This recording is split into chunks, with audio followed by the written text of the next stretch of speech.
Isaías, capítulo 9, verso 6. Porque um menino nos nasceu. Porque um menino nos nasceu. Tudo que se disse antes encontra aqui nesse início de descrição a sua razão, a sua explicação. O que vem antes? O que vem antes é a afirmação de que a terra que vivia aflita não continuará na obscuridade, que não continuará a viver como um ser desprezível, que experimentará a graça de Deus, porque eles que andavam antes em trevas agora estão vendo grande luz. Eles que antes viviam na região da sombra da morte, a eles resplandeceu-lhes a luz. Então ele diz, e agora o nosso coração se enche do espírito da multiplicação. Estamos alegres, como quem ceifa.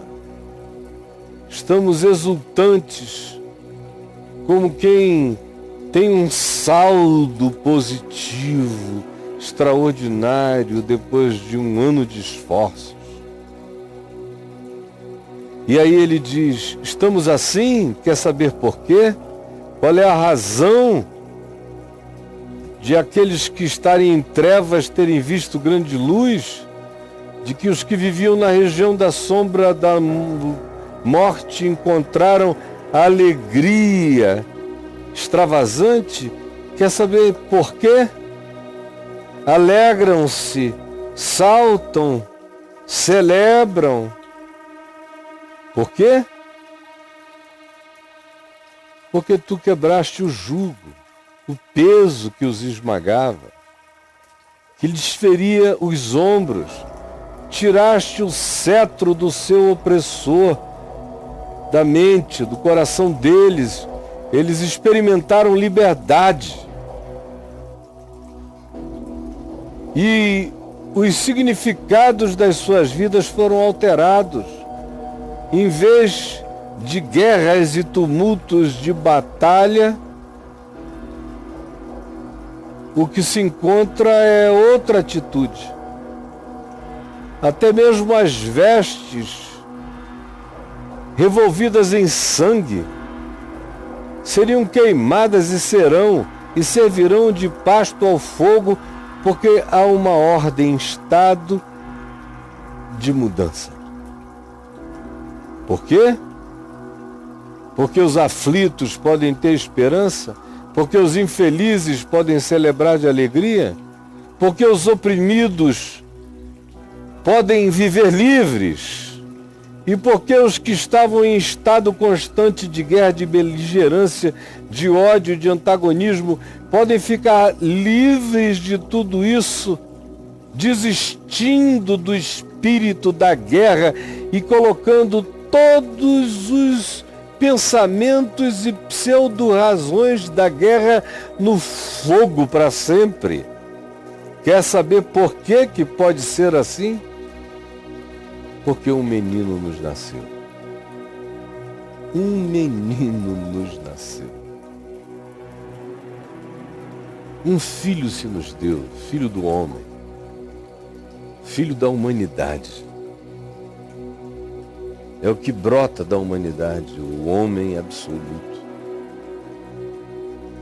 O homem que cura os outros homens. O homem que abre os sentidos e as percepções de quem pede e deseja. O homem que atravessa sobre as águas. O homem que aquieta tempestades e apazigua mares, ondas e ventos. o homem que multiplica alimento, o homem que acolhe leprosos e inacolíveis, prostitutas, meretrizes e gente de reputação não recomendada. Nos nasceu um filho, o filho da humanidade, o filho do homem, aquele que é o homem para o homem, aquele que é o homem para Deus, aquele que é o homem para a natureza, para a criação. É esse. Quem se aproxima dele vai se tornando homem, humano por excelência, absolutamente humano, extravagantemente humano.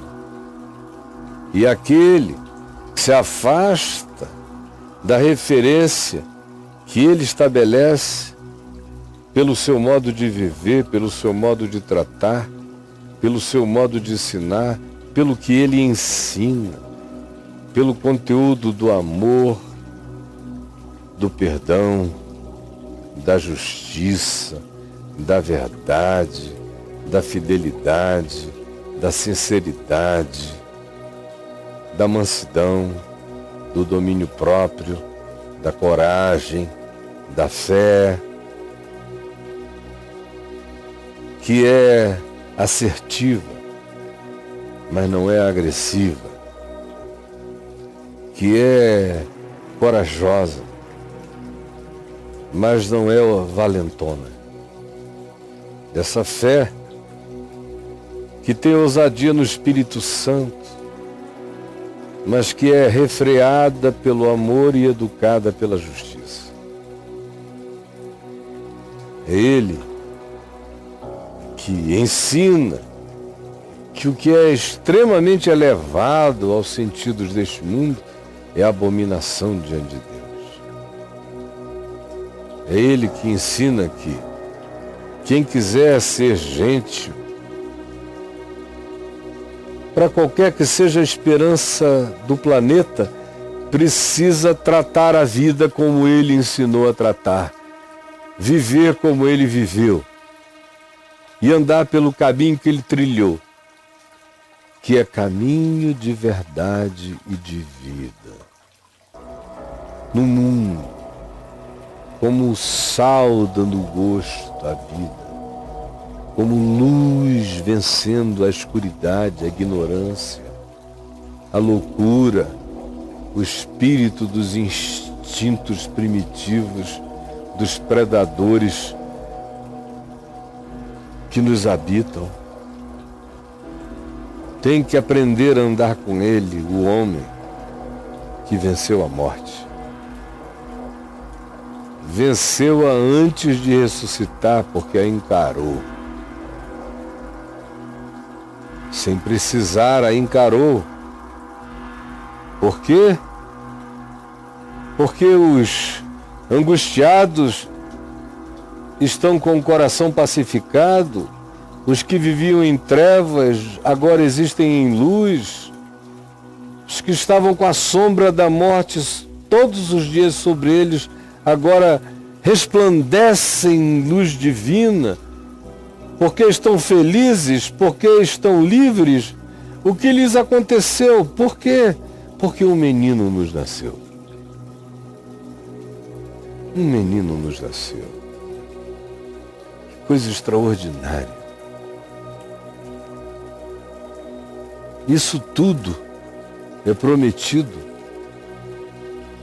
porque o menino tinha nascido.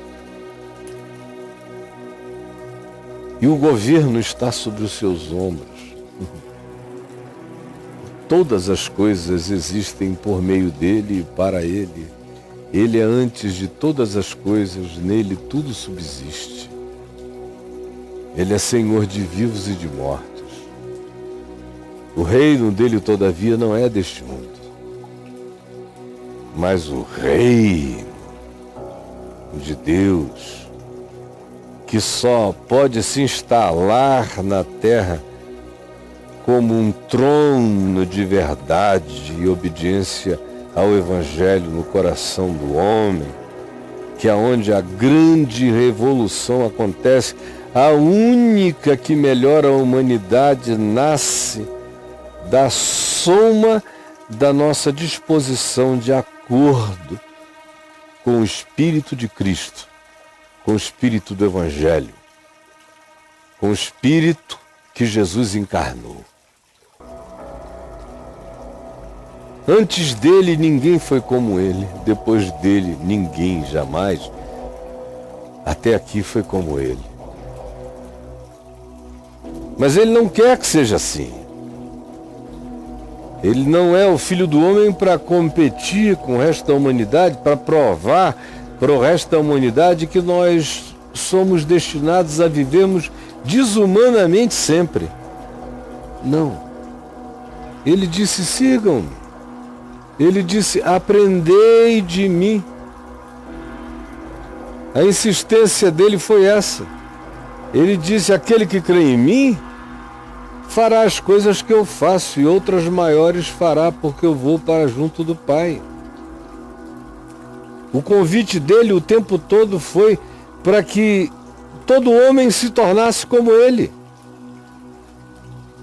Que todo homem se tornasse como ele em relação ao próximo, que todo homem se tornasse como ele em relação ao Pai.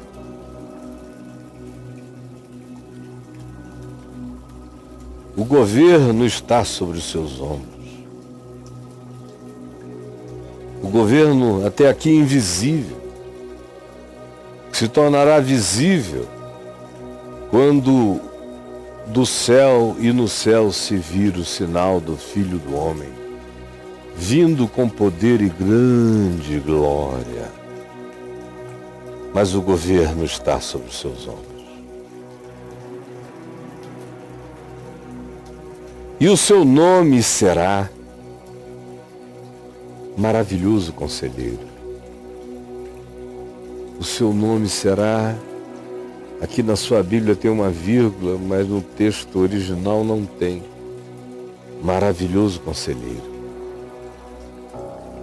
Aquele conselho da palavra da vida. A filosofia perene. A filosofia indiscutível. A filosofia indisputável. A filosofia chancelada pela ressurreição dos mortos. A filosofia sem filosofia. A filosofia que encarnava a sabedoria. A filosofia da eternidade. Por isso o seu nome será Maravilhoso Conselheiro. Conselheiro da eternidade, o conselheiro de todas as existências, o meu conselheiro. O seu nome será Deus Forte, sendo ele manso e humilde de coração, sendo ele simples e que ensinou a glória de lavar os pés dos irmãos e de servir uns aos outros de maneira despida, nua, como ele fez. E o seu nome será Pai da eternidade. Ele é que gerou a eternidade. Ele é o eterno. A eternidade é o que decorre do eterno. Ele é o Pai da eternidade. A própria eternidade foi gerada por ele. Sem ele, nada do que foi feito se fez, nada do que é teria sido ou se tornado. Por si só e de si mesmo, ele é o Pai da eternidade. Ele é o Príncipe da paz. Ele é aquele que diz que reconciliação é salvação.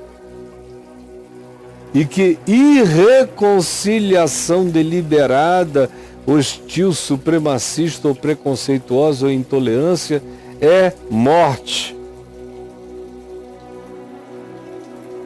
É morte. Porque ele é o príncipe da paz, é o príncipe da pacificação, é o príncipe da justificação, é o príncipe da reconciliação, é o príncipe da extinção do espírito da vingança e do ódio e da retribuição. Sim, para que se aumente o seu governo e venha a paz. Venha a paz. E o seu reino se estabeleça. Para o estabelecer e o firmar mediante o juízo e a justiça, a verdade e a justiça, desde agora e para sempre. Por isso, esse menino nasceu. Ontem eu estava conversando lá em Copacabana com um amigo meu de origem judaica e que conhece muito da história de Israel, de política de Israel, da história judaica. E no meio da conversa eu falei sobre o fato irretorquível que nunca a humanidade encontrou ninguém como Jesus. E ele é um homem inteligente. Ficou pensando com os olhos claros e bonitos dele, já amadurecido como ele é. Ele pensou, ficou um pouco em silêncio, falou: pô, cara, isso é impressionante. Olha, para mim essa é a coisa mais chocante.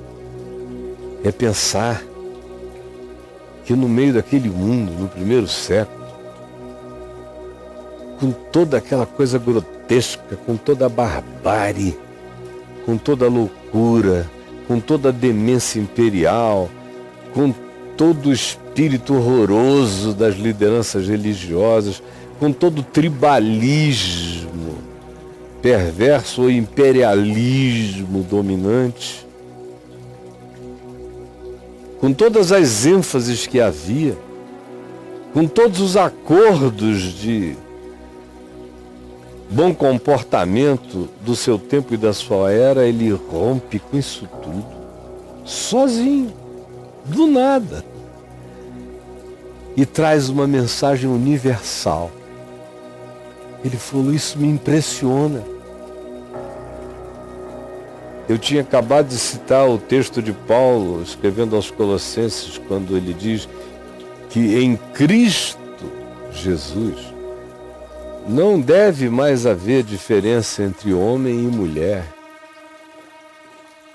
nem entre raças, etnias, nacionalismos.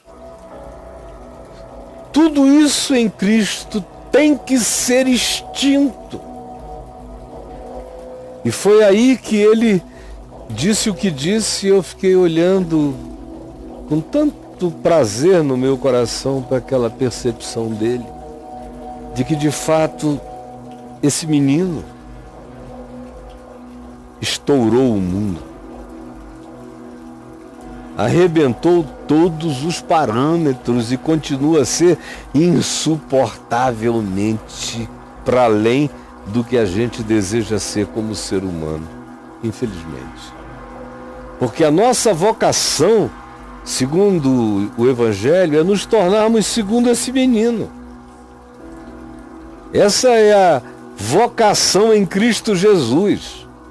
É para se tornar um Jesusinho, um Cristinho de Deus no mundo, tornando-nos nós mesmos maravilhosos conselheiros, filhos de Deus fortes no amor, na alegria de servir, sabendo que Deus não existe, Ele é, nós somos nele, nós respiramos a Ele, com essa consciência, tudo que fazemos, fazemos nele. Existimos no santuário da eternidade e somos pactuados com a paz, para que o reino de Deus engravide a história. É para isso que estamos aqui e o chamado é esse. Por isso Paulo diz, quando eu tropeço na minha vocação, quando eu fujo, quando eu me desvio dela, eu me ressituo, e esquecendo das coisas que para trás ficaram como erros ou equívocos, me sabendo perdoado e justificado, eu prossigo. Eu levanto e ando, eu vou adiante, perseguindo o prêmio da soberana vocação de Deus em Cristo Jesus, que é me tornar Cristo, me tornar Jesus. O Evangelho e o Novo Testamento repetem isso exaustivamente. O chamado de todo discípulo é se tornar um Cristo de Deus, um Jesusinho. E Jesus garante, e coisas maiores fará, porque eu vou para junto do Pai. Porque um menino nos nasceu. Não precisa muita coisa, não é? Só precisa tudo. Você veja o que um presidente insano consegue fazer no mundo. Mas com todos os poderes que ele tem, ele vai passar. E bilhões vão respirar aliviados. Ainda bem que ele se foi. Mas um menino nos nasceu. E até quem não quer acolher o ensino, a palavra, a vida, o gesto, o modo, a existência e o desafio para viver como ele viveu, todavia, respeita e admite. O seu não desejo, apelidado de impotência, quando na realidade é um não desejo de tentar e de continuar vivendo na direção desse chamado, dessa vocação para se tornar comum. Até esses admitem. E admitem dando a desculpa de que é elevado demais o padrão do menino que nos nasceu. Mas para aqueles que andavam em trevas, não é assim. Eles veem nele a grande luz. Para os que andavam na região da sombra da morte, não é assim. Eles veem nele a vitória sobre a obscuridade, a ignorância, a superstição, a escuridão do não saber, do não discernir. Para aqueles que viviam oprimidos pela vara do opressor, pelo cetro do opressor, Jesus quebrou esse cetro e transformou espadas em bengalas no coração de quem crê. E pegou as botas e todos os aparatos da guerra e com eles alimentou o fogo.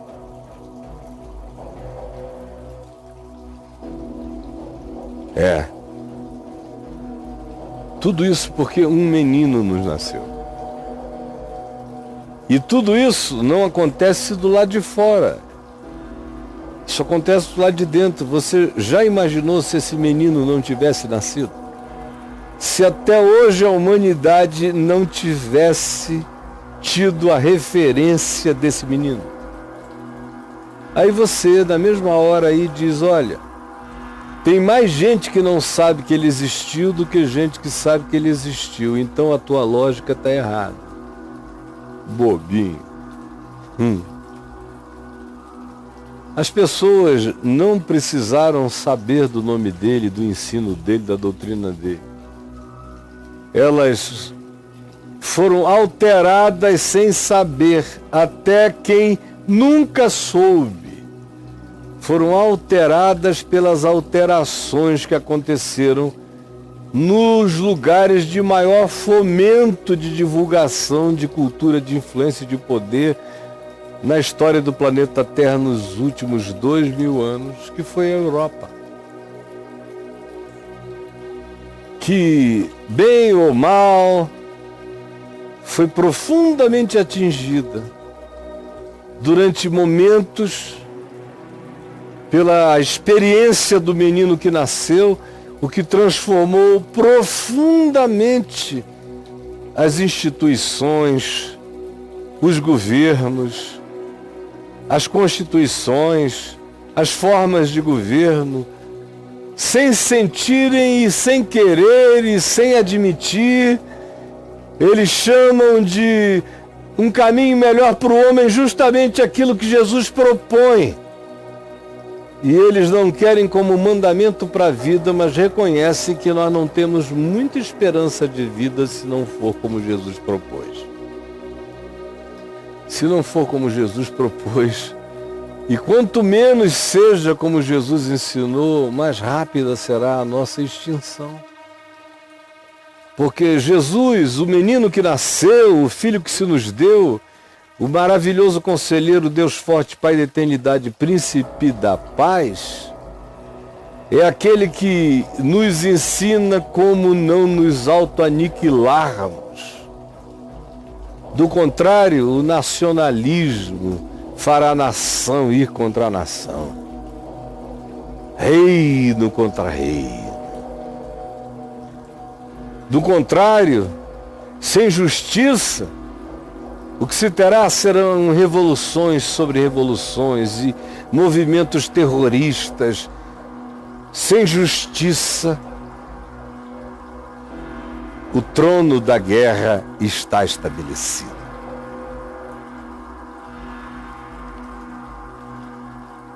E tudo quanto as sociedades mais civilizadas advogam é na direção da diminuição desse tribalismo ou desses nacionalismos antagonistas,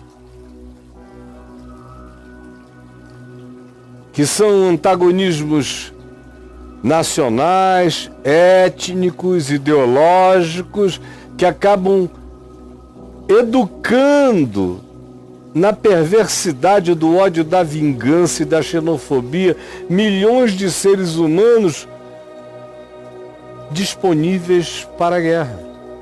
Quanto mais houver xenófobos na terra, mais chance de cumprimento da profecia de Jesus, nação contra nação, etnia contra etnia, povo contra povo, reino contra reino.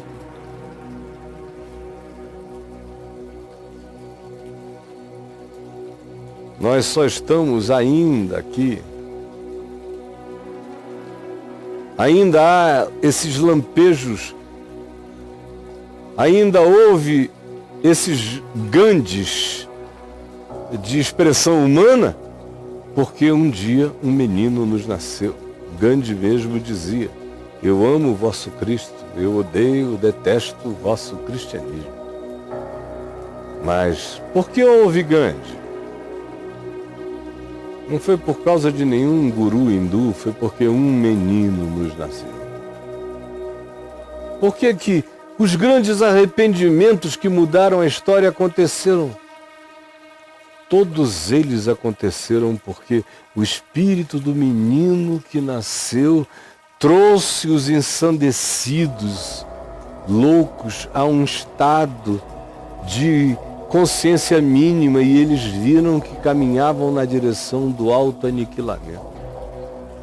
Porque um menino nos nasceu. Porque um menino nos nasceu, eu sou, eu existo. Quem seria eu sem esse menino? E se ele não tivesse nascido em mim? A escuridão teria me engolido há muitos anos atrás. O cetro do opressor pesava enormemente sobre mim e teria me liquidado. Eu estou aqui livre, porque um menino me nasceu. E porque, na busca de ser como esse menino, maravilhoso conselheiro, Deus forte, Pai da eternidade, príncipe da paz, me chama a ser, é que eu existo num estado feliz de transformação cotidiana.